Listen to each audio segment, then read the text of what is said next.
لائق صد احترام نوجوانان اہل سنت عاشقان مصطفیٰ صلی اللہ تعالی علیہ وسلم، السلام علیکم ورحمۃ اللہ تعالی وبرکاتہ۔ وعلیکم السلام ورحمۃ اللہ وبرکاتہ۔ الحمد للہ رب العالمین والعاقبۃ للمتقین والصلاة والسلام علی اشرف الانبیاء وخاتم النبیین وعلی آلہ الطیبین الطاہرین، اما بعد، اعوذ باللہ من الشیطان الرجیم، بسم اللہ الرحمن الرحیم۔ وما لنا الا نقاتل فی سبیل اللہ وقد اخرجنا من دیارنا وابنائنا آمنت باللہ صدق اللہ العظیم۔ آئیے ہم اور آپ سب سے پہلے عقیدت و احترام کے ساتھ حضور رحمت عالم نور مجسم صلی اللہ تعالی علیہ وسلم کی بارگاہ میں ہدیہ درود پیش کریں۔ پڑھیں بآواز بلند، اللہم صلی علی سیدنا و مولانا محمد معدن الجود والکرم وآلہ واصحابہ وبارک وسلم۔ اللہ تبارک و تعالی کا فضل و احسان ہے کہ پھر ایک مرتبہ اس ماہانہ محفل علم میں ہمیں جمع ہونے کی اللہ تعالیٰ نے توفیق عطا فرمائی۔ آپ حضرات جانتے ہیں کہ شعبان مبارک کے بعد، رمضان مبارکہ کے وقفے کے بعد آپ تمامی حضرات کے سامنے ہم حاضر ہوئے، اور انشاءاللہ تبارک و تعالیٰ آج کی گفتگو ہماری شاید آپ تمامی حضرات ممکن ہے کہ پہلی مرتبہ سننے والے ہوں، کہ خصوصی طور پر جیسا کہ آپ تمامی حضرات جانتے ہیں کہ ہم مسلمانوں کی نسبتیں قمری تاریخوں سے بھی ہے، اور اسی طریقے سے کچھ خاص نسبتیں عیسوی تاریخوں سے بھی ہے، جس کو ہم کل کے دن 15 اگست کہتے ہیں۔ تو اس سلسلے میں انشاءاللہ تبارک و تعالی ہماری گفتگو ہوگی، اور اس کی وجہ کیا ہے؟ تو اس کی وجہ یہ ہے کہ آج ہم نے اور آپ نے اپنی اس تاریخ کو بھلا دیا ہے، اور یہ سمجھتے ہیں کہ 1947 میں جو ملک ہند آزاد ہوا تو اس میں جو قربانیاں ہیں غیر قوم ہی کی ہے، مسلمانوں کی کوئی قربانی نہیں ہے، بلکہ آج کل اسکولوں میں، کالجز میں اس قدر تعصب بڑھتا جا رہا ہے کہ بچوں کو جب اسپیچ یاد دلائی جاتی ہے تو فریڈم فائٹرز کے نام سے جو نام آتے ہیں تو آپ خود دیکھ لیں، جانچ لیں، تو آپ کو معلوم ہوگا کہ تمام کے تمام غیر مسلم ہیں، اور اس کے ذریعے سے اس بات کا احساس دلانا چاہتے ہیں کہ اس سلسلے میں جو بھی اہم رول رہا ہے سب انہی کا رہا ہے، تو ایسا نہیں ہے۔ آپ انشاءاللہ تبارک و تعالی حقیقت کو سنیں گے تو آپ خود جانیں گے کہ حقیقت یہ ہے کہ الحمدللہ یہ ملک جو آزاد ہوا ہے تو اس سلسلے میں جس طریقے سے غیروں نے قربانیاں دی ہے تو اسی طریقے سے مسلمان بھی پیچھے نہیں رہے، بلکہ اگر جہاں بھی ضرورت محسوس ہوئی وہاں پر اپنے خون کی قربانی دی۔ تو یہ مسلمانوں کا اہم کردار ہے۔ تو اس سے پہلے تاریخ ہندوستان کے سلسلے میں مختصر باتیں کرتے ہوئے ہم اپنے موضوع کو آگے بڑھائیں گے۔ ایک مرتبہ درود مبارکہ پڑھ لیں، اللہم صلی علی سیدنا و مولانا محمد معدن الجود والکرم وآلہ واصحابہ وبارک وسلم۔ ہر قوم کو چاہیے کہ وہ اپنی تاریخ کو یاد رکھے، اور جو قوم اپنی تاریخ کو یاد رکھتی ہے تو وہ قوم زندہ رہتی ہے، اور جس قوم کی تاریخ کچھ بھی نہیں ہوتی ہے تو وہ قوم ہی مٹ جاتی ہے اور بھلا دی جاتی ہے۔ تو دیکھیں ہندوستان کی سرزمین کی تاریخ کا اگر آپ جائزہ لیں تو آپ کو یہ پتہ چلے گا کہ تقریباً پہلی صدی ہجری ہی سے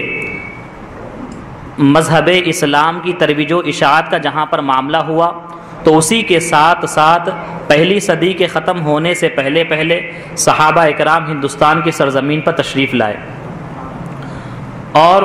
بلکہ اگر اس تعلق کو ہم دیکھیں تو عرب جو تاجرین رہے ہیں تو ان تاجرین کا معاملہ یہ تھا کہ سرکار علیہ الصلاۃ والسلام کی بعثت مبارکہ سے پہلے بھی عرب لوگ ہندوستان کی جانب آتے رہے اور اپنے تجارت کے سلسلے کو قائم رکھے،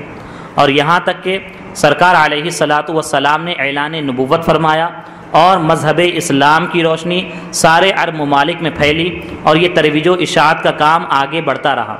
یہاں تک کہ عمر فاروق رضی اللہ تعالی عنہ کا دور خلافت آیا تو اس دور خلافت میں بعض صحابہ اکرام اور بعض مسلمان تاجرین سفر کر کے ہندوستان تشریف لائے، اور اگر آپ اس کا جائزہ لیں تو آپ کو معلوم ہوگا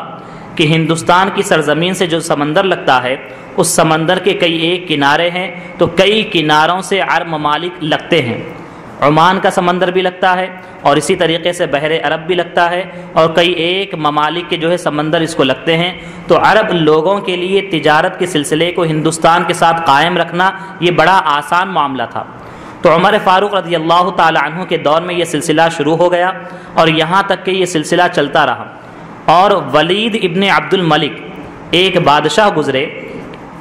جو 86 سنہ ہجری میں بادشاہ بنے، اور انہی کے دور خلافت میں حجاج ابن یوسف جو اگرچہ اپنے کردار کے اعتبار سے ظالم مشہور ہوا ہے، لیکن اس نے ایک معاملہ یہ اچھا کیا کہ اس کے پاس جو بھی داد رسی کے لیے آتا تھا تو یقیناً وہ اس کو انصاف پہنچاتا تھا۔ تو اس کے دور میں بھی معاملہ یہ ہوا کہ ہندوستان کے ساتھ عرب کے تعلقات باقی تھے، اور اس موقع پر سری لنکا بالخصوص ہندوستان میں آتا تھا تو وہاں کے بادشاہ کے ساتھ ان کے روابط باقی تھے، اور سری لنکا کے رہنے والے وہ عرب بادشاہوں کے پاس اپنے تحائف بھیجتے تھے۔ تو جو مسلمان وہاں پر تجارت کی غرض سے گئے اور بہت سارے مسلمان شہید ہو گئے یا پھر وفات پا گئے تو وہاں پر ان کی عورتیں باقی تھیں، تو سری لنکا کے بادشاہ نے ان عورتوں کو تحفے کے طور پر، ہدیے کے طور پر اس بادشاہ کے پاس پہنچانے کا ارادہ کیا، لیکن راستے میں سندھ کے مقام پر ایک راجہ داہر تھا، اس نے جو ہے اس کشتی کو لوٹ لیا، اور لوٹنے کے بعد جب یہ اطلاع حجاج ابن یوسف کے پاس پہنچی تو وہاں سے مطالبہ کیا گیا کہ تم ہماری عورتوں کو، عرب کی عورتوں کو واپس کر دو۔ تو اس نے ہیر پھیر کا معاملہ کیا اور یہ کہا کہ ہم نے اس جہاز پر قبضہ نہیں کیا ہے بلکہ کوئی اور سمندری ڈاکو ہے، انہوں نے اس پر قبضہ کر لیا ہے۔ لیکن حجاج ابن یوسف کی جاسوسی نظام کے مطابق معلوم یہی ہوا تھا کہ اسی نے جو ہے قبضہ کیا ہے۔ تو حجاج ابن یوسف نے کسی جنرل کو بھیجا تو وہ وفات پا گئے، اس کے بعد کسی اور جنرل کو بھیجا تاکہ اس کا جو قبضہ اس نے کیا ہے اس قبضے کو چھڑایا جائے اور حق اور انصاف کو عام کیا جائے۔ اس کے بعد وہ شخص بھی انتقال کر گئے، تو یہاں تک کہ حجاج ابن یوسف نے اپنے بھتیجے محمد ابن قاسم علیہ الرحمہ کو بھیجا، اور محمد ابن قاسم علیہ الرحمہ کی عمر کوئی بہت بڑی عمر نہیں تھی بلکہ 17-18 سال کے آپ نوجوان تھے، لیکن اللہ تبارک و تعالیٰ کو مقصود یہ تھا کہ آپ کے ذریعے سے مذہب اسلام کی روشنی اور مذہب اسلام کا عدل و انصاف سرزمین ہندوستان پر آئے، اور ان کے ذریعے سے یہاں پر ہندوستان میں مذہب اسلام کی ترویج و اشاعت ہو۔ تو آپ اتنی کم سنی میں، کم عمری میں آئے، اور الحمدللہ سندھ کے مقام پر راجہ داہر پر آپ نے فتح بھی حاصل کی، اور اس موقع پر کئی ایک ممالک کو آپ نے قبضے میں لے کر آیا۔ تو اس طریقے سے باضابطہ طور پر اسلام کی کرنیں ہندوستان کی سرزمین پر پھوٹنے لگی، اور اس کے بعد یہ سلسلہ چلتا رہا۔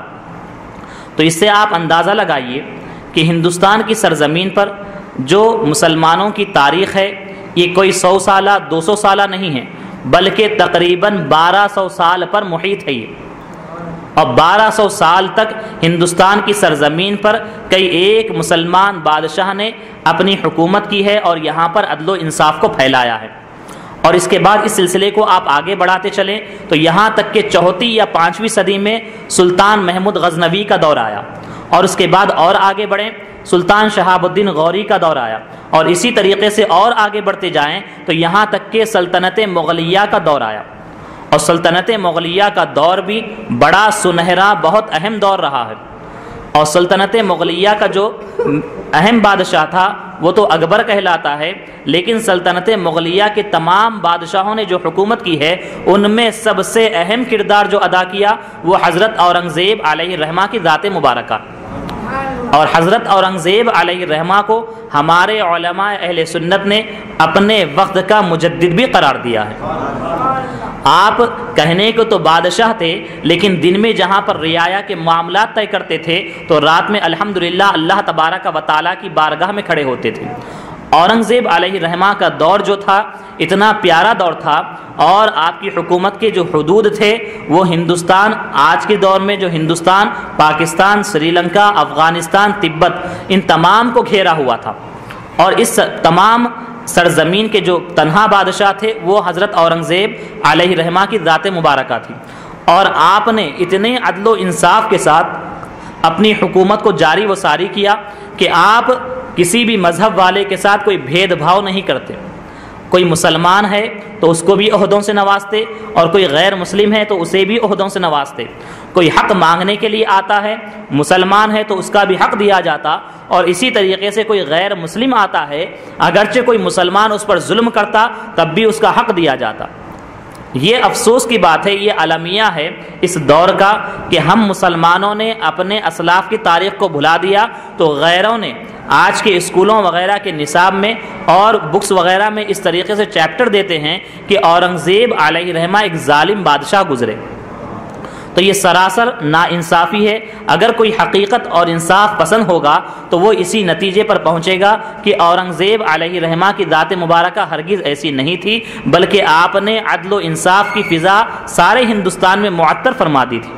اور پھر آپ کی ذات مبارکہ کا معاملہ یہ ہے کہ آپ اتنے بڑی سلطنت کے بادشاہ تو بن گئے، لیکن آپ اس بات کو گوارا نہ کیے کہ سلطنت کے ذریعے سے آپ مال حاصل کریں اور اپنے اوپر خرچ کریں، بلکہ آپ کے بارے میں علماء نے یہ لکھا ہے کہ آپ ٹوپی اپنے ہاتھوں سے سیتے یا پھر قرآن عظیم کو اپنے ہاتھوں سے لکھتے، اور اس کے ذریعے سے جو بھی قیمت آتی اس قیمت کو اپنے اوپر خرچ کرتے،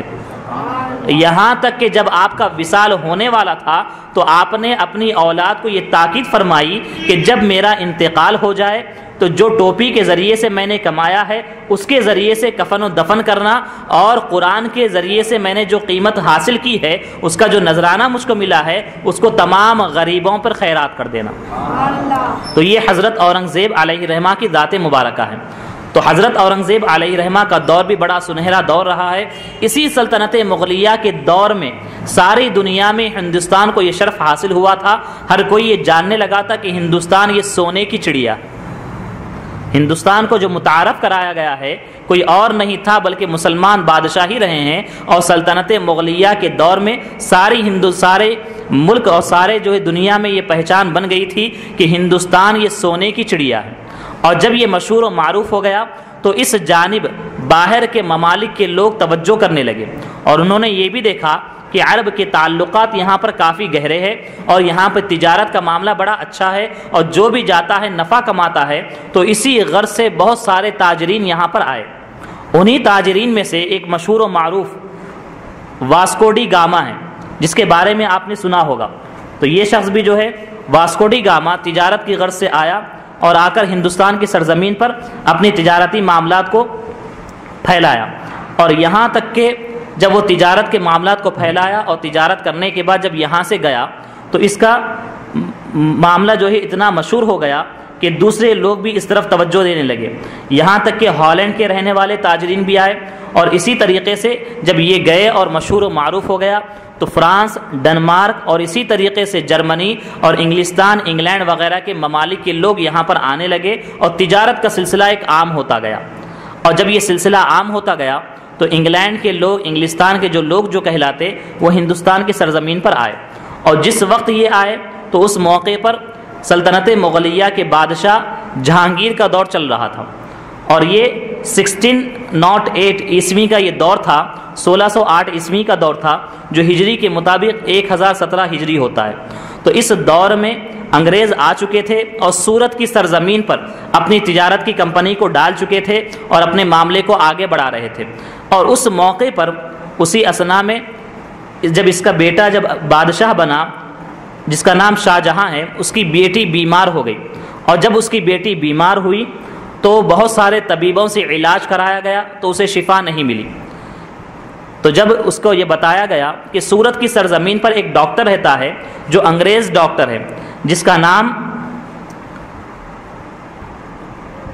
باؤٹن ہے، تو یہ شخص جو ہے سورت کی سرزمین پر رہتا ہے، اس کے ذریعے سے اگر علاج کروایا جائے تو بہت اچھی بات ہوگی۔ تو جب شاہ جہاں کو مشورہ دیا گیا تو اس نے مشورے کو قبول کیا، اور باؤٹن کو جو ہے سورت کی سرزمین سے بلایا گیا۔ وہ آیا، اللہ تبارک و تعالیٰ نے اس کے دوا کے ذریعے سے اس کی لڑکی کو شفا عطا فرما دی۔ اور آپ جانتے ہیں کہ بادشاہوں کا مزاج کیا ہوتا ہے کہ بادشاہوں کا مزاج یہ ہوتا ہے کہ کسی بھی بات سے وہ خوش ہو جاتے ہیں تو جو مانگتے ہیں وہ عطا کر دیتے ہیں. بادشاہوں کا یہ رواج رہا ہے، معاملہ رہا ہے. تو شاہ جہاں بھی اس سے اتنا خوش ہوتا ہے کہ اس سے پوچھتا ہے کہ تم کیا چاہتے ہو. آپ دیکھیں کہ یہ عیسائی ڈاکٹر ہے اور یہ کس طریقے کی ذہنیت رکھتا ہے. ان کا معاملہ یہ ہوتا ہے کہ یہ اپنے لیے کچھ نہیں کرنا چاہتے ہیں، اپنی قوم کے لیے سب کچھ کرنا چاہتے ہیں. اور یہی چیز ہم مسلمانوں میں نہیں ہوتی ہے. اور مسلمان کیا چاہتے ہیں؟ وہ یہی چاہتے ہیں کہ جو کچھ بھی ہو میرا ہو، میری قوم جو چاہے اس کا برباد ہو جائے، کچھ بھی ہو جائے. لیکن یہ شخص سے جب یہ موقع دیا جاتا ہے کہ تم جو چاہے وہ انعام مانگ سکتے ہو، تو وہ اپنے لیے کوئی دولت طلب نہیں کرتا، بلکہ وہ یہ کہتا ہے کہ بنگال کی سرزمین پر ہمیں بغیر ٹیکس ادا کیے تجارت کرنے کا موقع دے دیا جائے. یہ بہت آگے کی سوچ رکھا تھا. آپ دیکھیں صلاح الدین ایوبی علیہ رحمہ کا بھی ایک مبارک دور رہا ہے، اور اس دور میں عیسائیوں نے بہت زیادہ فتنہ انگیزی مچا رکھی تھی. مسلمان کو مسلمان کے ساتھ لڑاتے تھے، اور انہوں نے اس موقع پر ایک ایسا فتنہ مسلمانوں کے درمیان میں ڈال دیا تھا، اور وہ فتنہ عورت اور پیسے کے نام سے جانا جاتا ہے. اور وہ یہ کہے تھے اس دور میں بیٹھ کر کہ آج ہم ان کے درمیان میں ان کو عورت کا اور مال کا لالچی بنا دے رہے ہیں، اور آج تو بنا دیں گے، اب ہم نتیجہ نہیں چاہتے ہیں. آنے والی ہماری نسلیں اس کا نتیجہ دیکھے گی، اس کے وجہ سے مسلمان قوم اپنی تعلیمات اسلامیہ سے دور ہو جائے گی. اور آج آپ وہ دیکھ رہے ہیں. تو یہ عیسائیوں کا معاملہ یہی رہا ہے کہ وہ آج کے بارے میں نہیں سوچتے تھے، بلکہ یہ چاہتے تھے کہ آج نتیجہ نہ ملے لیکن آنے والی ہماری نسلیں اگر دیکھ لیں تب بھی ہم کامیاب. تو یہ شخص بھی اسی طریقے سے مانگا کہ ہمیں بنگال کی سرزمین پر اس بات کا موقع دے دیا جائے کہ ہم وہاں پر تجارت کریں اور کمپنیوں کو قائم کریں، اور بغیر ٹیکس دیے وہاں پر ہم اپنے کام کو جاری و ساری رکھیں. تو یہ معاملہ جب طے ہو گیا، اس کے بعد اپنی تجارت کو وہ عام کرنے لگے. لیکن اس کے بعد حضرت اورنگزیب علیہ رحمہ کا دور آیا، تو اس موقع تک وہ کچھ نہ کر سکے. یہاں تک کہ حضرت اورنگزیب علیہ رحمہ کا جب وصال ہو جاتا ہے 1707 عیسوی میں،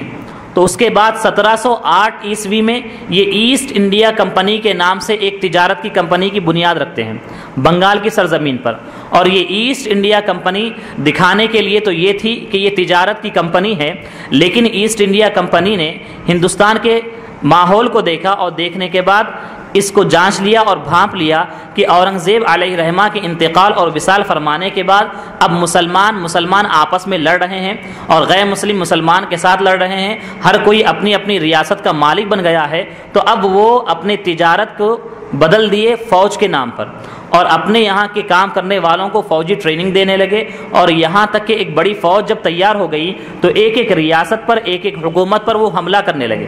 کون؟ یہ انگریز، جو تن کے گورے اور من کے کالے ہوتے ہیں. اور شروع ہی سے ان کی نظر کا معاملہ یہ تھا کہ ان کی بڑی للچائی ہوئی نگاہیں تھیں ہندوستان کی جانب. تو تجارت کے نام پر تو آ گئے، اب اس کے بعد وہ حکومت کرنے کا خواب دیکھنے لگے. اور اس خواب کو پورا کرنے کے لیے پہلے لوگوں کو مال دیتے، اور اس کے بعد آپس میں لڑاتے، اور لڑانے کے بعد جب وہ آپس میں دست و گریباں ہو جاتے، پھر ان کے اس نازک موڑ کا فائدہ اٹھاتے ہوئے ان پر یہ حکومت کرنے لگتے. اس طریقے سے یہ سلسلے کو جاری رکھے. لیکن الحمدللہ اورنگزیب علیہ رحمہ کا تو وصال ہو چکا تھا. اس دور اور اس زمانے میں بھی ابھی شیر میسور ٹیپو سلطان علیہ رحمہ موجود تھے. اور آپ کے والد محترم حیدر علی علیہ رحمہ، آپ کا بھی معاملہ ایسا تھا کہ جب انہوں نے دیکھا کہ انگریز ہندوستان کی سرزمین پر آ چکے ہیں اور یہ قبضہ کرنا اور حکومت کرنے کا خواب دیکھتے ہیں، تو جیسے ہی انہوں نے دیکھا اسی دور سے حیدر علی جو ٹیپو سلطان علیہ رحمہ کے والد ہیں، وہ اپنی تمام تر کوششیں اسی میں لگائے کہ ہم کچھ بھی ہو جائے انگریزوں کو یہاں پر قبضہ کرنے نہیں دیں گے. تو دیکھیں حیدر علی ہوں یا اورنگزیب علیہ رحمہ ہو، یہ تمام اگرچہ جو ہے حکومت کرنے والے بادشاہ کہلائے، لیکن معاملہ یہ ہے کہ جہاں یہ محب وطن تھے وہیں پر محب اسلام بھی تھے. اسلام سے محبت کرنے والے بھی تھے، اور جہاں پر اسلام سے محبت کرنے والے تھے وہیں پر وہ اپنی سرزمین سے بھی محبت کرنے والے تھے. تو حیدر علی کا معاملہ یہ رہا کہ جب تک وہ زندہ رہے تمام تر کوشش اسی میں کرتے رہے کہ انگریزوں کا قبضہ نہ ہو، اور وہ اپنی ریاست کے حدود تک تو کامیاب رہے. اور اس کے بعد پھر ٹیپو سلطان علیہ رحمہ کا دور آیا، تو وہ بھی اپنی تمام تر کوششیں اسی میں لگاتے رہے. یہاں تک کہ افسوس کا معاملہ یہ ہے کہ جو اپنے قریبی ہوتے ہیں وہی لوگ دھوکہ دے دیتے ہیں۔ تو ٹیپو سلطان علیہ رحمہ کے ساتھ بھی معاملہ یہی ہوا۔ میر صادق نام کا اور اسی طرح سے 2-3 شخص ایسے تھے جو ٹیپو سلطان علیہ رحمہ جن پر بڑا اعتماد کرتے تھے، تو یہ لوگ انگریزوں سے مل کر ساز باز کر جو ہے ٹیپو سلطان علیہ رحمہ کو شکست دینے کے ذمہ دار بنے، اور یہاں تک کہ آپ کی ذات مبارکہ کا معاملہ یہ رہا کہ آخر وقت تک آپ انگریزوں سے لڑتے رہے اور لڑتے لڑتے شہید ہو گئے۔ جب ٹیپو سلطان علیہ رحمہ کی شہادت ہوئی تو اسی کے بعد سے اب انگریزوں کی اور زیادہ ہمت بڑھ گئی اور ان کا حوصلہ اور زیادہ بڑھ گیا، لیکن ابھی اس وقت تک معاملہ یہ تھا کہ دہلی ان کے قبضے میں نہیں آیا تھا۔ سلطنت مغلیہ کے آخری چراغ ابھی باقی تھے، لیکن ان میں کوئی ہمت نہیں تھی۔ اب آپ غور سے سنیں، ان میں ہمت لانے والے کون ہیں؟ اور تمام جو چھوٹی چھوٹی ٹکڑیوں میں جو مسلم بادشاہ بڑھ چکے تھے اور اسی طریقے سے بعض غیر مسلم غیرت مند لوگ موجود تھے، ان تمام کو یکجا کرنے والے کون تھے؟ تو وہ علماء اہل سنت کی مبارک جماعت ہے۔ اور آپ اس کو 1857 عیسوی کے انقلاب سے نام سے یاد کریں۔ ہم اور آپ اسے 1857 عیسوی کا انقلاب کہیں گے، اور کہنے والے اسے غدر کہتے ہیں، تو یہ غدر ہرگز نہیں تھا۔ غدر تو کون سا ہوتا ہے؟ غدر اسے کہتے ہیں جو بغاوت کرے۔ تو ہم مسلمان اور اسی طریقے سے غیر مسلمین مل کے 1857 میں یہ غدر کا معاملہ نہیں کیے، بلکہ انقلاب لے کر آئے اور تمام ہندوستانیوں کے دلوں میں یہ جذبہ پیدا کیے کہ یقیناً یہ سرزمین ہماری سرزمین ہے، اور غیر جو 7 سمندر پار سے یہاں پر آئے اور ہمارے اوپر حکومت کرنے لگے ہیں، تو ہمارا اور آپ کا فرض یہ بنتا ہے کہ انہیں اپنی سرزمین سے باہر مار بھگائیں۔ تو 1857 کا انقلاب یہ لوگوں کے درمیان میں آیا، اور یہ انقلاب جو اٹھا میرٹھ کی سرزمین سے اٹھا اور دہلی تک پہنچا۔ اور اس انقلاب کے روح رواں کون تھے؟ تو وہ قائد جنگ آزادی علامہ فضل حق خیرآبادی علیہ رحمہ ہے۔ علامہ فضل حق خیرآبادی علیہ رحمہ زبردست اہل سنت و جماعت کے بہترین عالم دین ہیں، اور ایسے عاشق رسول بھی ہیں آپ، اور محب رسول بھی ہیں۔ اور آپ کا معاملہ یہ ہے کہ آپ کے دور ہی میں وہابیت کے فتنے اٹھ چکے تھے، تو الحمدللہ آپ نے وہابیت کے خلاف بھی قلم اٹھایا ہے۔ علامہ فضل حق خیرآبادی علیہ رحمہ اس تحریک جنگ آزادی میں آپ نے روح پھونکی، اور آپ میرٹھ کی سرزمین سے دہلی پر تشریف لائے، اور اس دور کا جو سلطنت مغلیہ کا بادشاہ تھا وہاں پر بڑے بڑے سرکردہ لوگوں کو آپ نے جمع کیا، اور ساتھ ہی ساتھ بڑے بڑے علماء کرام آپ کا ساتھ دیے۔ اب آپ دیکھیے وہ دور اور زمانہ ایسا نازک زمانہ تھا، اور یہ انگریزوں کا معاملہ کس قدر برا تھا۔ تو یہ 7 سمندر پار سے یہاں پر آئے، پہلا ان کا قدم یہ تھا کہ ہم یہاں پر تجارت کریں گے، اور اس کے بعد ان کی نیت بدلی، اور اس کے بعد اس بات کا ارادہ کیے کہ یہاں پر ہم حکومت کریں گے۔ اور وہ اسی پر بس نہیں کیے، بلکہ وہ اس قدر گر گئے کہ اپنے مذہب کو پھیلانے کے لیے تمام تر کوششیں کرنے لگے۔ عیسائیت کو عام کرنے کے لیے انہوں نے اپنے ملک سے پادریوں کو بلایا، اور بلا کر یہاں پر تمام جتنے اسلامی مدارس ہیں ان تمام کو بند کروا دیا، اور بند کروانے کے ساتھ ساتھ وہ اس بات کی کوشش کیے کہ محلے محلے شہر شہر میں اپنے اسکولوں کو قائم کیا، اور اسکولوں کو قائم کرنے کے بعد اس بات کو لازم کر دیا کہ ہر کوئی اسی اسکول میں تعلیم حاصل کرے، اور وہ اس اسکول میں اپنے پادریوں کو بھیجتے، اور پادریوں کو ایسے ہی نہیں بھیجتے بلکہ پادریوں کے ساتھ 2-3 گارڈ بھی ہوتے، پولیس والے ہوتے، تاکہ یہ جب تبلیغ کریں اور کسی بھی مذہب کے خلاف کہیں تو یہ ان پر حملہ نہ کریں، ان کی حفاظت کی جائے۔ اور اس طریقے سے وہ اپنے مذہب کو پھیلانے کے سلسلے میں تمام تر کوششیں کرنے لگے۔ اور پھر یہی نہیں بلکہ مسلمانوں پر یہ بھی پابندی عائد کر دی گئی کہ علامہ فضل حق خیرآبادی علیہ رحمہ نے اپنی کتاب میں لکھا کہ اس دور اور زمانے میں مدارس اسلامیہ کو بند کر دیا گیا، اور مسلمانوں کے ختنہ کرنے پر پابندی کر دی گئی، اور یہاں تک کہ عورتوں کو پردے سے دور کر دیا گیا۔ اور اسی طریقے سے وہ اس قدر نفرت کا اظہار کرنے لگے، جو ہمارے نزدیک شریعت اسلامیہ میں خنزیر جو ہے یہ نجس العین ہے، سراپا ناپاک ہوتا ہے، گندا ہوتا ہے۔ تو وہ اس قدر ہمارے ساتھ دشمنی کا اظہار کرنے لگے کہ جو بندوق استعمال ہوتی تھی، اس کی جو کارتوس ہوتی تھی جس کو اس زمانے میں منہ میں لینا پڑتا تھا، اس کے بعد بندوق میں ڈالنا پڑتا تھا، تو وہ اس کارتوس میں سور یعنی خنزیر کی چربی کا استعمال کرتے تھے، اور اسی طریقے سے گائے کی چربی کا استعمال کرتے تھے۔ اور جو خنزیر کی چربی کا ہوتا تھا بنا ہوا وہ مسلمانوں کو دیا جاتا تھا، اور جو گائے کی چربی سے بنا ہوا ہوتا تھا وہ غیر مسلموں کو دیا جاتا تھا۔ تاکہ وہ جو چیز جس سے نفرت کرتے ہیں اسی کے ہم ان کو قریب کریں۔ اور اسی کے ساتھ ساتھ ہمارے اٹھنے بیٹھنے پر، ہمارے نمازوں پر اور ہمارے بہت سارے دینی معاملات پر انہوں نے پابندی عائد کر دی تھی۔ جب یہ تمام تر معاملات دیکھے تو الحمدللہ علامہ فضل حق خیر آبادی علیہ رحمہ اور اسی طریقے سے علماء اہل سنت کی ایک بڑی جماعت نے اس بات کا ارادہ کیا کہ اب ہمیں آواز کو بلند کرنا چاہیے، اس لیے کہ یہ سرزمین ہماری سرزمین ہے اور غیر آ کر ہمارے مذہب پر بھی حملہ کر رہے ہیں، ہماری آزادی بھی چھین رہے ہیں، تو ہم یہ برداشت نہیں کر سکتے ہیں۔ تو 1857 کا وہ دور ہے، 1857 کی وہ جنگ آزادی ہے کہ جس نے تمام ہندوستانیوں کے دل میں اس بات کو ڈالا اور تمام ہندوستانیوں کو حوصلے کو بڑھایا کہ ہاں یقیناً اگر ہم کوشش کریں گے تو ان انگریزوں کو یہاں سے مار بھگا سکتے ہیں۔ تو اسی کے صدقے میں 1947 کا دور آیا اور 15 اگست کے دن یہ ملک آزاد ہوا۔ اگر وہ نہ ہوتا تو پھر اس کا بھی وجود نہ ہوتا اور یہ معاملہ اور زیادہ بڑھ جاتا۔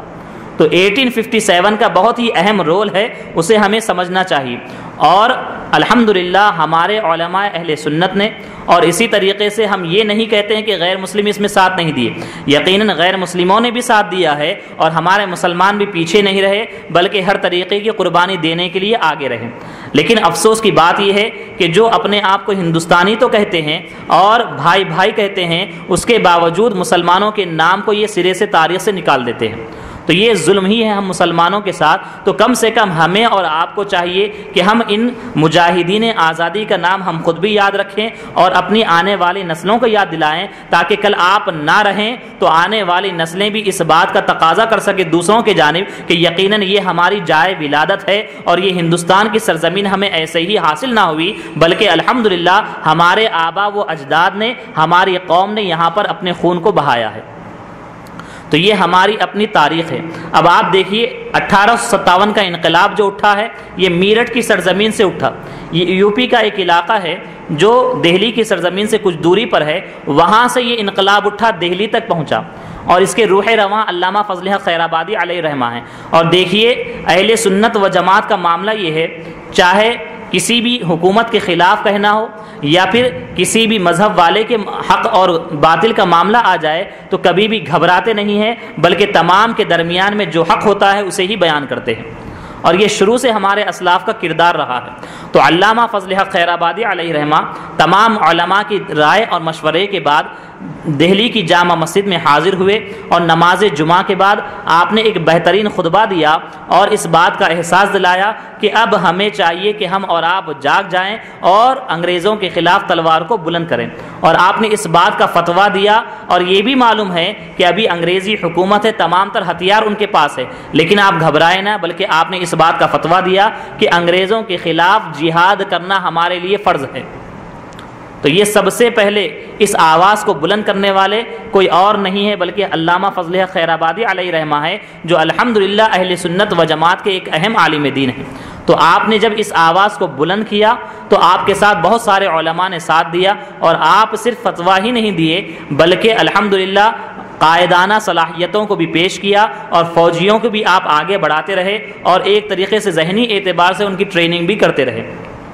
اور یہ بڑی تیزی کے ساتھ یہ جو تحریک تھی یہ چلتی رہی، لیکن افسوس یہ ہے کہ ہم مسلمانوں کے پاس یا پھر 1857 کا جو انقلاب آیا تو اس موقع پر انگریزوں کے خلاف جو کھڑے ہوئے تھے ان کے پاس وہ ہتھیار موجود نہ تھے جو ہتھیار انگریزوں کے پاس تھے۔ تو انگریزوں نے نئے نئے ہتھیاروں کا استعمال کیا اور استعمال کرنے کے بعد یہاں تک کہ دہلی پر بھی انہوں نے قبضہ کر لیا، اور اس طریقے سے 1857 میں دہلی پر بھی ان کا قبضہ ہو گیا اور تمام ملک کے وہ حکمراں بن گئے۔ تو اس طریقے سے انگریزوں کے ہاتھ میں ملک تو چلا گیا، لیکن 1857 اگرچہ جو ہے دیکھنے کو تو ایسے محسوس ہوتا ہے کہ شکست ہوئی ہے، لیکن حقیقت یہ ہے کہ ان علماء کی محنتیں رائے گاہ نہیں گئی، بیکار نہیں گئی، بلکہ انہی محنتوں کا نتیجہ ہے کہ 1947 میں یہ ملک آزاد ہوا۔ اس لیے کہ اس موقع پر جو ایک جٹ ہو کر جو آواز آپ نے بلند کی تو تمام ہندوستانیوں کے دل میں یہ بات آئی کہ یقیناً اگر ہم کوشش کریں گے تو انہیں یہاں سے باہر نکال سکتے ہیں۔ تو علامہ فضل حق خیر آبادی علیہ رحمہ کو دیکھیں کہ جب آپ اس طریقے سے اعلان کر دیے تو انگریزوں کی نگاہ میں آپ بھی آ گئے، اور اسی طریقے سے بہت سارے علماء اہل سنت جو آپ کا ساتھ دے رہے تھے، اس تحریک کا ساتھ دے رہے تھے، وہ بھی تمام انگریزوں کی نظر میں آ گئے۔ یہاں تک کہ بعض مسلمان کہلانے والے وہ خود جو ہے انگریزوں کے ایجنٹ بنے ہوئے تھے اور ان تمام علماء کی خبر رسانی کر رہے تھے۔ اور جب علامہ فضل حق خیر آبادی علیہ رحمہ کو ان انگریزوں نے پکڑا تو دہلی کی سرزمین سے لکھنؤ پر پہنچے اور لکھنؤ کی بھری عدالت میں آپ کو پیش کیا گیا۔ اور جب آپ کو لکھنؤ کی عدالت میں پیش کیا گیا اور جب جج کے سامنے جو گواہ تھا اس نے اپنی بات کو پیش کرنا چاہا کہ جس نے یہ شکایت کی تھی کہ ہاں یہی فضل حق ہیں جنہوں نے دہلی کی جامع مسجد میں کھڑے ہو کر جہاد کا اعلان کیا تھا اور انگریزوں کے خلاف لڑنے کا کہا تھا، تو وہ جب علامہ فضل حق خیر آبادی علیہ رحمہ کو سامنے پایا تو وہ شخص بھی گھبرانے لگا آپ کے جلال اور آپ کے رعب اور آپ کے دبدبے کو دیکھ کر، تو وہ تو گھبرانے لگا اور کچھ کا کچھ کہنے لگا، لیکن الحمدللہ علامہ فضل حق خیر آبادی علیہ رحمہ خود آگے بڑھے اور آگے بڑھ کر یہ کہنے لگے کہ ہاں میں ہی وہ ہوں جس نے اس بات کا اعلان کیا کہ انگریزوں کے خلاف جہاد کرنا فرض ہے، اور میں نے ہی تمام مسلمانوں کو اکٹھا کیا۔ تو آپ نے حق کی آواز کو بلند کیا تو اس کے بعد انگریزوں نے آپ کو کالے پانی کی سزا دے دی۔ تو یہ مسلمان ہی ہے جو کالے پانی کی سزا کھائے، اور اس کے علاوہ دیگر علماء اہل سنت کا معاملہ یہ ہوا کہ جگہ جگہ سے انگریزوں نے مسلمانوں کو پکڑا اور علماء اہل سنت کو پکڑا، بعض کو چوراہے پر جو ہے پھانسی کی سزا دے دی گئی اور بعض کو کالے پانی کی سزا دے دی گئی، اور اسی طریقے سے کئی ایک علماء اہل سنت ہے جو اس میں شہید ہوئے، اور تعداد جو آتی ہے 15,000 کی تعداد آتی ہے۔ 15,000 علماء اکرام نے 1857 عیسوی کے انقلاب میں اپنی شہادت دی، اور یہ علماء اہل سنت کئی ایک مقامات کے تھے، اور الحمدللہ ان میں سے کچھ کے نام سن لیں تاکہ آپ حضرات بھی یاد رکھیں۔ علامہ فضل حق خیر آبادی علیہ رحمہ، علامہ فیض احمد عثمانی بدایونی علیہ رحمہ، اور مولانا شاہ احمد اللہ مدراسی علیہ رحمہ، عنایت احمد کاکوروی علیہ رحمہ، مولانا وزیر خان اکبر آبادی علیہ رحمہ، مولانا وہاج الدین مراد آبادی علیہ رحمہ، مولانا لیاقت علی الہ آبادی علیہ رحمہ، صدر الصدور مفتی صدر الدین آزردہ علیہ رحمہ، امام بخش صاحبانی علیہ رحمہ، سید کفایت علی کافی علیہ رحمہ، اور علامہ رضا علی خان علیہ رحمہ۔ یہ کون ہے؟ یہ مجدد اعظم امام اہل سنت الشاہ امام احمد رضا خان علیہ رحمت و رضوان کے دادا محترم ہیں، اور آپ کی شان کا معاملہ یہ تھا کہ بریلی کی سرزمین پر جو بھی تیاریاں ہو رہی تھی انگریزوں کے خلاف آپ نے بھرپور ساتھ دیا، اور آپ وہاں پر ہتھیار بھی مہیا کرتے تھے اور لوگوں کے کھانے پینے کا بھی معاملہ کرتے تھے، اور جہاں اعلیٰ حضرت علیہ رحمہ کے دادا محترم اس معاملے میں شریک تھے وہیں پر رئیس المتکلمین خاتم الفقہاء مفتی نقی علی خان علیہ رحمہ بھی موجود تھے، اور آپ دونوں حضرات کو بھی الحمدللہ مجاہدین جنگ آزادی ہونے کا شرف حاصل ہے۔ اور علامہ رضا علی خان علیہ رحمہ کے شخصیت مبارکہ کے بارے میں آپ حضرات جانتے ہیں کہ آپ الحمدللہ اپنے وقت کے قطب گزرے ہیں، اور آپ کی بہت ساری کرامات ہیں۔ ان میں سے اسی موقع پر ایک کرامت کا ظہور یہ بھی ہوا ہے کہ آپ بریلی کی سرزمین پر تھے اور انگریزوں کے خلاف جو جنگ کر رہے تھے ان کا ساتھ دے رہے تھے، اور معاملہ یہ ہوا کہ الحمدللہ دوسرے مقامات پر تو بعض جگہ پر مسلمانوں کی شکست ہوئی اور بعض جگہ پر فتح ہوئی، اور بریلی کی سرزمین پر الحمدللہ مسلمانوں کو فتح حاصل ہوئی، اور جب فتح ہو گئی اس کے بعد پھر انگریزوں نے قبضہ کیا بریلی کے شہر کو، اور اس کے بعد وہ جگہ جگہ سے بالخصوص علماء کو ڈھونڈ ڈھونڈ کر وہ تکلیفیں اور اذیتیں دے رہے تھے۔ تو اسی موقع پر تلاشی کی مہم جاری تھی، تو علامہ رضا علی خان علیہ رحمہ کی وہ ذات مبارکہ ہے کہ آپ کسی سے ڈرتے نہیں تھے، اس ایسے نازک موڑ میں بھی نازک دور میں بھی مسجد میں حاضر ہو کر 5 وقتہ نمازیں ادا کرتے تھے، اور کسی اور میں یہ ہمت نہیں ہوتی تھی۔ تو ایک موقع پر آپ مسجد ہی میں موجود تھے اور انگریز تلاش کر رہے تھے، اور تلاش کرتے کرتے یہاں تک کہ مسجد میں پہنچے اور کچھ لوگ اندر گئے اور اندر جا کر دیکھنے لگے کہ کوئی ہے تو نہیں، تو اس موقع پر علامہ رضا علی خان علیہ رحمہ مسجد ہی میں موجود تھے، اور باہر آ کر کہنے والے نے کہا کہ اندر کوئی بھی موجود نہیں ہے۔ تو دیکھیں یہ اللہ تبارک و تعالیٰ کا فضل ہوتا ہے اپنے نیک بندوں پر، جسے چاہے اپنی حفظ و امان میں رکھ لے اور ان کی حفاظت فرما لے۔ تو اس موقع پر انگریز گئے دیکھنے لگے، لیکن اللہ تبارک و تعالیٰ نے ان کی آنکھیں ہوتے ہوئے بھی ان کی بینائی کو چھین لیا اور انہیں اندھا کر دیا، اور اس طریقے سے علامہ رضا علی خان علیہ رحمہ ان کے شر سے اور ان کے ظلم سے محفوظ رہے۔ تو علامہ رضا علی خان علیہ رحمہ اور اعلیٰ حضرت علیہ رحمہ کے والد محترم مفتی نقی علی خان علیہ رحمہ آپ بھی مجاہدین جنگ آزادی میں شمار ہوتے ہیں، اور اسی طریقے سے مناظر اسلام علامہ رحمۃ اللہ کیرانوی علیہ رحمہ،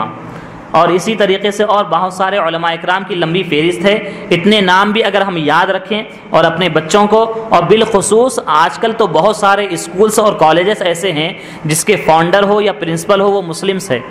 تو انہیں بالخصوص چاہیے کہ 15 اگست کے موقع پر جو جشن آزادی ہو تو اس موقع پر جہاں پر غیر مسلموں کے نام لیتے ہیں، مسٹر گاندھی کا نام لیا جاتا ہے، پنڈت نہرو کا نام لیا جاتا ہے، اور اسی طریقے سے بھگت سنگھ کا نام لیا جاتا ہے، اور کئی ایک نام لیے جاتے ہیں، وہیں پر ہمارے علماء اہل سنت کا بھی نام لیا جائے اور بتایا جائے کہ یقیناً ہمارے علماء اور ہماری قوم بھی پیچھے نہیں رہی، جب بھی گولی آئی تو اپنے سینوں کو آگے کیا اور اپنی شہادت دی ہے، اور پھانسی کا معاملہ آیا تب بھی گھبرائے نہیں بلکہ پھانسی کے پھندے پر لٹک گئے اور اسی بات کا پیغام دیا کہ یہ ہندوستان ہمارا ملک ہے، ہمیں اور آپ کو آزادی کے ساتھ زندگی جینا ہے۔ اور اسی طریقے سے یہ جو سلسلہ ہے یہ چلتا رہا آگے، اور یہاں تک کہ 1947 کے موقع پر بھی جو جنگ آزادی ہوئی اور یہ جو سلسلہ چلتا رہا تو اس موقع پر بھی ہمارے علماء بھی شریک رہے اور اسی طریقے سے دوسرے مسلم قائدین بھی شریک رہے۔ اس موقع پر بھی اہم کردار ادا کرنے والے جو لیڈرز کہلاتے ہیں ابوالکلام آزاد ہے، اور شاہ عبداللہ فرنگی محلی ہے، مولانا محمد علی جوہر ہے، حسرت موہانی ہے، کلیم اجمل خان ہے، شوکت علی ہے، عبد الحکیم ہے، اور اسی طریقے سے اس دور اور زمانے میں ہمارے کئی ایک علماء اکرام جن میں سے سرکار مفتی اعظم علیہ رحمہ ہے، اور اسی طریقے سے صدر الافاضل نعیم الدین مراد آبادی علیہ رحمہ ہے، اور اسی طریقے سے حضور حافظ ملت علیہ رحمہ ہے۔ یہ تمام وہ علماء اکرام ہیں جنہوں نے ہمارے مسلمانوں کو یہ ذہن دیا کہ آپ کے پاس جب پوچھا گیا کہ کیا ہمیں یہاں سے ملک چھوڑ کر جانا چاہیے تو آپ حضرات نے یہ فرمایا کہ یہ ملک ہمارا ملک ہے، اسے چھوڑ کر ہمیں جانا نہیں ہے، اور یہ بتایا کہ یہاں تو ہمارے آبا و اجداد کی نشانیاں موجود ہیں، ہماری 1000 سالہ پرانی تاریخ ہے، اگر ہم یہاں سے چلے جائیں گے تو اس تاریخ کی حفاظت کرنے والا کون ہوگا؟ ہمارے یہاں پر مدارس ہے، ہمارے یہاں پر مسجدیں ہیں، ہمارے یہاں پر اولیاء کے مزارات ہیں، اگر ہم اسے چھوڑ کر چلے جائیں گے تو ان کی حفاظت کرنے والا کون ہوگا؟ تو ان تمام علماء اکرام نے یہی ذہن دیا کہ یقیناً یہ ملک ہمارا ملک ہے، اس میں ہمیں قربانی تو دینا ہے لیکن اس سرزمین کو چھوڑ کر ہمیں جانا ہرگز نہیں ہے۔ تو اسی ذہن کے ساتھ ہمارے علماء اور ہماری قوم آگے بڑھتی گئی، اور یہاں تک کہ 1947 کا وہ دن بھی آیا، 15 اگست کے دن الحمدللہ یہ ملک آزاد ہوا۔ اور آپ کو یہ بھی بتاتے چلیں یہ تو 1947 15 اگست یہ انگریزی تاریخ کے اعتبار سے ہے، اور اگر آپ ہسٹری کا مطالعہ کریں تو آپ کو معلوم ہوگا یہ رمضان کا مہینہ تھا، اور علماء یہاں تک فرماتے ہیں کہ یہ جو تاریخ رمضان کی تاریخ کے اعتبار سے قریب یہ 26 یا 27ویں تاریخ موجود تھی، یعنی شب قدر کی رات ملنے والی تھی یا دن ملا تھا، تو اس دن میں الحمدللہ ہمارا یہ ملک آزاد ہوا۔ تو یہ ہمارے ہندوستان کی مختصر سی تاریخ ہے، اور اس میں الحمدللہ ہمارے علماء اکرام نے اور ہماری قوم نے بہت ہی اہم رول ادا کیا ہے۔ تو جو حضرات کالجز سے جڑے ہوئے ہیں اور جو اسکول سے جڑے ہوئے ہیں، یا پھر اگر آپ کی اولادیں آپ کے بچے اگر اسکولوں میں پڑھتے ہیں، اگر وہ 15 اگست کے موقع پر جشن آزادی کے موقع پر اگر کوئی اسپیچ دینے والے ہیں تو آپ اس اسپیچ کو سنیے، اگر اس میں اگر ہمارے نام نہیں آتے ہیں تو آپ جائیے پرنسپل کو یہ ذہن دیجئے اور ان سے پوچھئے کہ کیا ہمارے فریڈم فائٹرز نہیں ہیں، تو یقیناً وہ ہاں کہنے پر مجبور ہوں گے اور ان کو اس موقع پر لکھنا ہی ہوگا اور بتانا ہوگا۔ اور ہمارا معاملہ یہ ہے کہ ہم خاموش بیٹھے ہیں اور تو ہمیں یہ خاموشی جینے نہیں دے گی۔ اگر آپ چاہتے ہیں کہ تاریخ میں آپ کا نام باقی رہے تو ہمیں اور آپ کو چاہیے کہ یہ کوشش کریں، اسے آسانی کے ساتھ نظر انداز کریں گے تو ہمیشہ کے لیے ہماری تاریخ مٹا دی جائے گی۔ اب دیکھیے یہ علماء اہل سنت ہمارے پھانسی کے پندے پر بھی چڑھے، کالے پانی کی سزا بھی قبول کیے، اور یہاں تک کہ بہت سارے شہید بھی ہوئے، اور علماء اکرام کی جو تعداد آتی ہے تقریباً 15,000 کی تعداد ہے۔ یہ تو علماء اکرام کی تعداد ہے، اور عام مسلمانوں کی تعداد کے بارے میں تاریخ نگاروں نے یہ لکھا ہے کہ لاکھوں کی تعداد جاتی ہے جو ان دونوں جنگ آزادی کے موقع پر اپنی شہادت کے نذرانے کو پیش کیا ہے۔ اب دیکھیے اس موقع پر ایک تو رخ یہ ہے کہ یہ علماء اہل سنت اتنی تکلیفوں سے اور ان ظالموں کے ظلم کو برداشت کرتے رہے، اور ایک مسلمان کہلانے والے نام نہاد وہ بھی اس وقت موجود تھے کہ انگریز ان کو تنخواہیں دیتی تھی، اس دور اور زمانے میں تاریخ میں یہ آتا ہے، اگر آپ تاریخ کا سچائی کے ساتھ مطالعہ کریں تو آپ کو معلوم ہوگا کہ ایک علماء اہل سنت کا گروہ اور جماعت یہ ہے کہ ان کو پھانسی پر لٹکایا جا رہا ہے اور ان کو کالے پانی کی سزا دی جا رہی ہے، وہ جہاں بھی ملتے ہیں ان کو پکڑا جاتا ہے، ان کو تکلیفیں دی جاتی ہے۔ لیکن ایک طرف ایک جماعت یہ ہے کہ جن کو نذرانے دیے جا رہے ہیں، اور یہاں تک کہ ان کی جماعت کے جو بانی مانے جاتے ہیں اور اکابر مانے جاتے ہیں، جس کا نام اشرف علی تھانوی ہے، اس کے بارے میں یہ آتا ہے کہ 600 روپے ماہانہ انگریزی حکومت کی جانب سے یہ پاتا تھا، اور تھانہ بھون کا ایک مدرسہ تھا، وہاں پر بھی جو ہے انگریزوں کی طرف سے پیسہ جاتا تھا۔ اور اسی طریقے سے غلام احمد قادیانی کا نام آپ نے سنا کہ نہیں سنا ہے؟ یہ بھی بڑا بدبخت گزرا ہے اور نبوت کا دعویٰ کیا، اور علماء اہل سنت نے اور علماء عرب و عجم نے اور سرکار اعلیٰ حضرت علیہ رحمہ نے بھی اس پر کفر کا فتویٰ لگایا ہے۔ تو اس شخص کو بھی انگریزی حکومت کی جانب سے 2500 روپے ماہانہ پہنچتا تھا، اندازہ لگائیے اس زمانے میں اور اس دور میں۔ اور اسی طریقے سے قادیان کا ایک مدرسہ تھا، تو اس مدرسے کو بھی الگ سے 2500 روپے ہر ماہ کو ملتا تھا۔ تو اور اسی طریقے سے کئی ایک نام ہیں جن کو حکومت کی جانب سے نذرانے ملتے تھے، اور پھر کیوں نہ ملیں، معاملہ کیا تھا ان کا؟ تو ان لوگوں کی کتابوں میں یہ آتا ہے، اس دور اور زمانے میں انہوں نے کیا لکھا؟ اس دور اور زمانے میں انہوں نے یہ لکھا کہ یہ انگریزی جو حکومت ہے بڑی رحم دل حکومت ہے، اور کیا کہا؟ یہ تو ہمارے مالک و مختار ہیں، ہم اور آپ سرکار علیہ الصلاۃ والسلام کو مالک و مختار کہہ دیں تو شرک، اور یہی انگریزی حکومت کو کہہ دیں مالک و مختار تو کوئی بات نہیں ہے۔ اور ابھی آپ نے سنا ہوگا کہ نئی نئی نیوز یہ آئی ہے کہ دیوبند کی جانب سے یہ فتویٰ نکلا ہے کہ جشن آزادی کے موقع پر جھنڈے کو لہرایا جائے اور خوشی کا اظہار کیا جائے۔ ہم اور آپ بھی میلاد النبی کے موقع پر جھنڈوں کو لہراتے ہیں، اس موقع پر بدعت اور شرک، اور اس موقع پر جائز۔ ہمارا معاملہ کیا ہوتا ہے؟ زیادتی کا نہیں ہوتا، افراط و تفریط کا نہیں ہوتا ہے۔ جہاں پر شریعت اجازت دیتی ہے تو وہاں پر اجازت دی جاتی ہے۔ تو الحمدللہ ہمارے مدرسوں میں بھی جھنڈے لہراتے ہیں، تو نہ ہم اس کو شرک و بدعت کہتے ہیں، اور نہ ہی ہمارے عشق رسول کی تقاضے کو پورا کرتے ہوئے میلاد النبی کے موقع پر اگر ہم اپنے گھروں کو یا پھر اپنے مسجدوں کو جھنڈوں سے لہرائیں تو اسے بھی شرک و بدعت نہیں کہتے ہیں۔ تو ان کا معاملہ کیا ہے؟ ان کا معاملہ یہ ہے کہ سرکار کی خوشی میں، سرکار کی ولادت طیبہ کی خوشی میں اگر جھنڈوں کو لہرا لیں تو یہ بدعت اور شرک ہو جاتا ہے، اور وہی ملک کی آزادی کے موقع پر فتوے نکلتے یہ ہیں کہ ہاں جھنڈوں کو لہرایا جائے اور خوشی کا اظہار کیا جائے۔ تو اس موقع پر اور اس دور میں بھی یہی رہا کہ یہ انگریزی حکومت کو اپنا مالک و مختار سمجھتے اور رحم دل کہتے، اور ان کے بڑے جو پیشوا مانے جاتے ہیں جو سید احمد رائے بریلوی ہیں، رائے بریلی ایک جگہ کا نام ہے، وہاں کا رہنے والا یہ شخص ہے۔ اور اسی طریقے سے تقویت الایمان، جس کو ہمارے علماء تفویت الایمان کہتے ہیں، یعنی ایمان کو فوت کرنے والی کتاب، تو اس کتاب کا جو مصنف ہے اسماعیل دہلوی، یہ دونوں کا معاملہ یہ ہے کہ یہ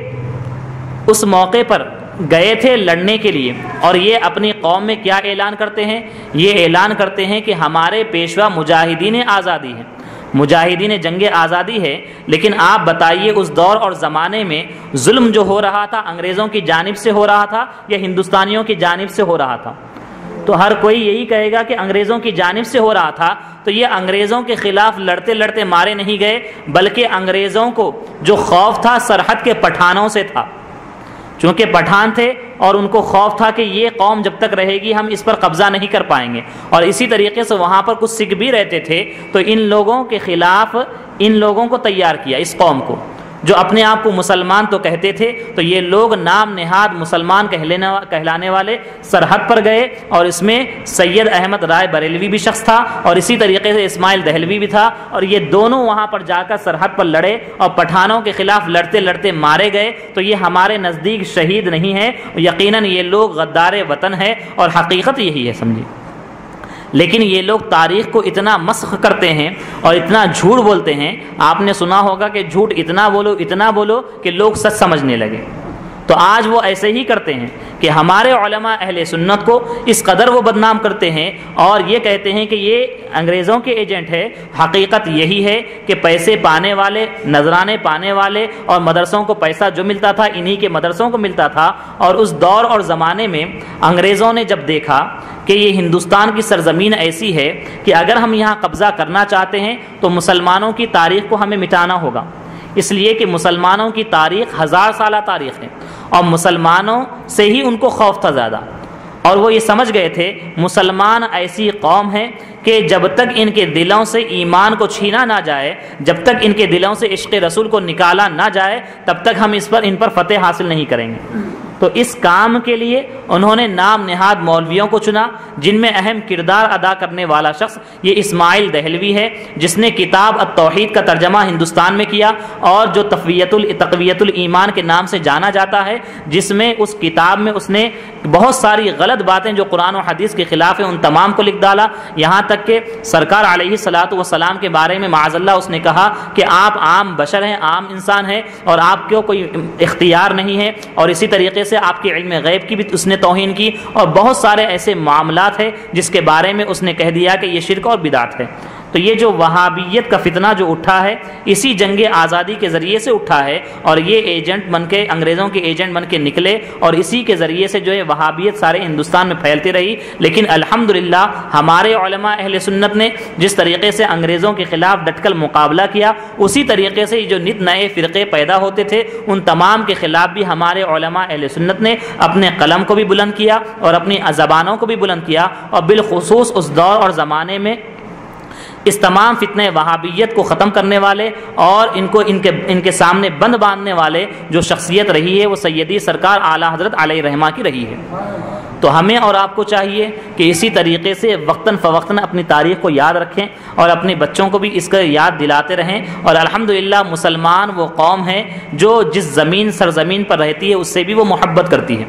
اور ہمارا مذہب اسلام یہی سکھاتا ہے۔ تو الحمدللہ اور بزرگوں کا قول بھی یہی ہے کہ حب الوطنی من الایمان، کہ یہ وطن سے محبت کرنا یہ ایمان کا حصہ ہے۔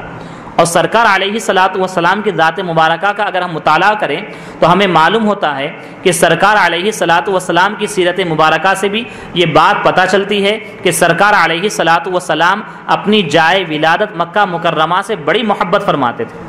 اور کتنی محبت فرماتے تو آپ دیکھیے تاریخ میں یہ الفاظ آئے ہیں کہ سرکار علیہ الصلاۃ والسلام جب ہجرت کے موقع پر مکہ مکرمہ سے نکلے اور نکلنے کے بعد ایک مقام حضورہ وہاں پر کھڑے ہوئے اور مکہ کی جانب نظر کیے، اور نظر کر کے آپ خطاب کرنے لگے کہ اے مکہ، تو پاکیزہ ترین اور محبوب ترین شہر ہے، اور یقیناً تو مجھے دل سے عزیز ہے، اگر تیرے باشندے مجھے نکلنے پر مجبور نہ کرتے تو میں تیرے سوا کہیں اور سکونت اختیار نہ کرتا۔ تو سرکار علیہ الصلاۃ والسلام کی یہ محبت کا اظہار ہے مکہ مکرمہ سے، تو یقیناً ہر مسلمان جس مقام پر رہتا ہے، جس جگہ پر رہتا ہے، اس سے محبت کرتا ہے، لیکن یقیناً ہم محبت کرتے ہیں، اس محبت کے نام پر ہم اپنے ایمان کا سودا نہیں کرتے، ہم اپنے مذہب کا سودا نہیں کرتے ہیں، ہم پہلے مسلمان ہیں اور اس کے بعد یقیناً ہندوستانی ہیں۔ ہمیں ہندوستان کے نام پر یا پھر کسی بھی سرزمین کے نام پر ہم اپنے ایمان کو نہیں بیچتے اور ہم اپنے مذہب کے ذریعے سے سودا نہیں کرتے ہیں۔ تو ہمیں یہی اسلام سکھاتا ہے، جس سرزمین پر رہتے ہیں اس سے ہمیں محبت کرنا ہے، اور اس کے لیے جان دینا پڑے تو جان دینا بھی ہے اور اس سے پیچھے نہیں ہٹنا ہے۔ تو الحمدللہ ہماری تاریخ یہ تاریخ رہی ہے، تو ہمیں اور آپ کو چاہیے کہ اس تاریخ کو یاد کریں، اور بالخصوص 15 اگست کے موقع پر یا پھر کسی اور موقع پر جب بھی یہ جشن منائے جاتے ہیں اس موقع پر اپنی تاریخ کو بتایا جائے۔ اس کے علاوہ بھی اور بہت ساری ہندوستان کی تاریخ ہے جسے ہمیں جاننا چاہیے، انشاءاللہ پھر کبھی کسی موقع پر اسے ہم بیان کریں گے۔ بس انہی باتوں کے ساتھ اپنی تقریر کو ہم ختم کرتے ہیں۔ اللہ تبارک و تعالیٰ سے دعا ہے کہ ہم تمام کو ان باتوں کو یاد رکھنے اور دوسروں تک پہنچانے کی توفیق رفیق عطا فرمائے۔